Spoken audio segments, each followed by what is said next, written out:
Hi అండి, నమస్తే. Welcome to Jagadishwar associates. ఇదిగోండి చూడండి, ఈ వెహికల్ వచ్చేసింది టాటా పంచ్ వెహికల్. ఇదిగోండి ఒకసారి ఇంటీరియర్ చూడండి ఎలా ఉంటుందో వెహికల్. దీనికి వచ్చేసింది auto Android, car play, music system, music controls అన్ని వచ్చేసాయి. చూడండి, ఈ వెహికల్ రెంట్ వచ్చేసింది పర్ డేకి 2500 rupees rent. 24 hours validity, 250 kilometres limit without fuel.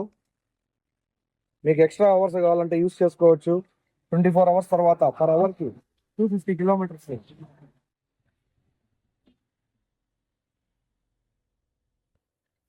Boot space చూడండి.